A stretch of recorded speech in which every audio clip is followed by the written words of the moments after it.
L'Organisation mondiale de la santé, OMS, et les Nations unies, ONU, donnent pour instruction à toutes les écoles maternelles et primaires du monde d'enseigner la masturbation aux jeunes enfants.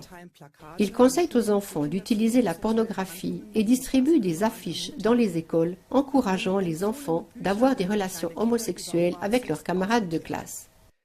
Des livres recommandés expliquent aux jeunes enfants ce qu'est la sexualité orale.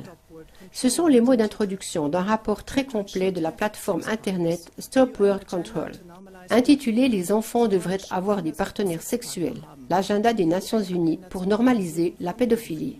Ce rapport fortement résumé par CLA TV ci-dessous fournit des preuves concluantes de la manière dont les programmes susmentionnés font partie d'une opération internationale visant à normaliser la pédophilie. Le document Standard pour l'éducation sexuelle en Europe, publié par l'OMS, contient les instructions suivantes pour les écoles maternelles et primaires. Les enfants de 0 à 4 ans doivent apprendre la masturbation et développer un intérêt pour leur propre corps et celui des autres. Les enfants de 4 à 6 ans doivent apprendre la masturbation, à être encouragés à exprimer leurs besoins et leurs désirs sexuels. Les enfants âgés de 6 à 9 ans doivent être informés sur les rapports sexuels, la pornographie en ligne, l'amour en cachette et l'autostimulation. Les enfants âgés de 9 à 12 ans doivent faire leurs premières expériences sexuelles et apprendre à utiliser la pornographie en ligne. L'OMS donne pour instruction aux enseignants du monde entier d'expliquer aux enfants de 9 ans comment avoir leur premier rapport sexuel, comment faire l'expérience de relations sexuelles grâce à Internet et au téléphone portable, et comment apprendre différentes techniques sexuelles. Chers téléspectateurs, vous avez bien entendu. En fait, il s'agit d'enfants qui ont à peine appris à lasser leurs chaussures tout seuls ou qui jouent encore avec leur cuisine de poupée. Dans un prochain document publié par les Nations Unies, le titre sera « Guide technique international sur l'éducation de la sexualité ». Il s'agit du guide officiel pour les écoles primaires du monde entier. L'objectif de ce document est décrit. À la page 16, il vise à donner aux jeunes enfants les moyens d'avoir des relations sexuelles.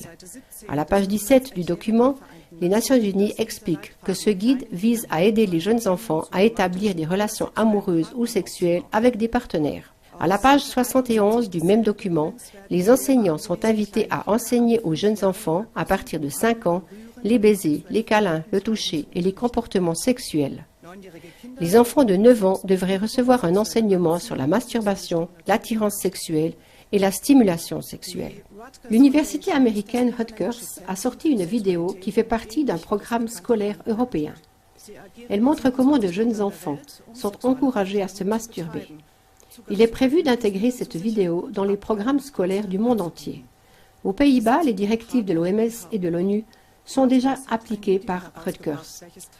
Les informations ci-dessous montrent que Rutgers a toujours été à la pointe du mouvement pédophile mondial. Rutgers a publié un rapport du célèbre pédophile Theo Sanford. Ils ont collaboré avec la fondation Fritz Bernard, psychologue clinicien, sexologue, activiste gay et pédophile aux Pays-Bas, membre et auteur principal de la Société néerlandaise pour la réforme sexuelle, fondateur du premier mouvement pédophile combatif, qui possédait une vaste collection de pornographie enfantine. Rutgers a également signé une pétition pour la légalisation des relations sexuelles avec des enfants. Ils ont publié un magazine dans lequel un enfant de 6 ans se masturbait, un enfant de 9 ans regardait de la pornographie et un enfant de 5 ans se livrait à une fellation. Rutgers conseille également aux enseignants de veiller à ce que les enfants commencent à avoir des pratiques sexuelles le plus tôt possible.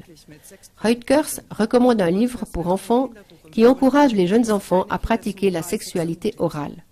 Le programme scolaire de Rutgers pour les écoles primaires stipule que les jeunes enfants doivent tout savoir sur le plaisir, l'excitation physique et l'intimité. Pendant ce temps, du matériel scolaire destiné aux enfants de 10 ans est publié qui doit clairement être classé comme pornographique. L'actuelle présidente du conseil d'administration de Rutgers est André van Hess, ancienne politicienne de la gauche verte et du PSP, un parti néerlandais qui a également milité pour la légalisation de la pédophilie. De manière irréfutable, le rapport Stop Word Control rassemble des informations détaillées qui confirment que Rutgers ne sert rien d'autre que l'agenda de la pédophilie et sa normalisation dans la société. Il est alarmant, et tous les parents du monde devraient en être informés, que cette organisation explicitement pédophile ait été choisie par l'OMS et l'ONU pour mettre en œuvre son programme de sexualisation des jeunes enfants dans les écoles publiques de 27 nations. On peut maintenant se demander pourquoi les gouvernements et les élites financières insistent pour sexualiser les jeunes enfants dans toutes les nations du monde. Selon le rapport Stop World Control, la conséquence directe de l'éducation sexuelle actuelle est que les enfants doivent être dirigés mentalement dès leur plus jeune âge, de manière à devenir des prédateurs ou des victimes, ou les deux. L'agenda leur fait subir un lavage de cerveau qui les amène à considérer leurs amis et leurs camarades de classe comme des objets de plaisir. Leur compréhension de l'amour sera gravement pervertie et ils ne seront guère en mesure de fonder une famille saine, sûre, épanouie et heureuse. Si nous comprenons que les racines de Rutgers et de ses alliés se trouvent également dans l'eugénisme, nous savons pourquoi ils poussent dans cette direction. En détruisant la famille naturelle, la population mondiale sera effectivement réduite d'un coup de baguette magique. D'ailleurs, l'un des principaux financiers de l'OMS n'est autre que Bill Gates. Donc la TV a déjà évoqué les liens et les méfaits de manière extrêmement détaillée. Il est différent de ce qui est présenté dans les médias mainstream à leur solde. Ce n'est pas un philanthrope, mais fortement favorable à l'eugénisme. Et comme on peut le voir sur des images supplémentaires de Stop World Control, Gates entretenait également des liens avec Jeffrey Epstein, ce pédophile condamné à la tête d'un réseau pédophile. C'est pourquoi de tels développements ne peuvent que susciter l'horreur. Stop World Control conclut son volumineux rapport par les mots de conclusion suivants. L'amour n'est pas un prédateur sexuel qui s'en prend aux enfants et en abuse pour sa propre satisfaction. Aimer un enfant signifie le protéger et non le manipuler pour qu'il consente à un viol. Le député de Graff l'exprime ainsi. Il ne s'agit pas d'éduquer ou d'instruire un enfant. Pour ces adultes qui pratiquent la sexualité et les relations sexuelles avec des enfants, l'enfant n'est qu'un outil. Le préjudice subi par l'enfant n'a aucune importance, souligne de Graff. Il est totalement inacceptable que de telles personnes, mentalement dérangées, dirigent des organisations, des gouvernements ou des institutions qui déterminent à quoi ressemble la société et qu'elles abusent du développement d'un enfant pour justifier leur propre désir malsain de sexe avec des enfants. Nous avons tous le choix de fermer les yeux et de nous rendre complices par notre silence ou d'être des personnes courageuses qui se lèvent et informent l'humanité en diffusant cette émission, en alertant les écoles, les enseignants, les éducateurs. Les enfants ne peuvent pas se défendre contre ces monstres. Faisons-le pour eux. Pour conclure, il convient de mentionner ce qui suit. Dans de nombreuses autres émissions de CLA TV ainsi que sur Stop World Control, on peut trouver des faits et des images détaillées et irréfutables qui révèlent les abus sur les enfants, les réseaux de pédophiles et les meurtres rituels d'enfants, etc. Jusqu'au plus haut rang des gouvernements et des maisons royales du monde entier. C'est pourquoi il s'agit également d'un appel au reste de la justice et de la police judiciaire.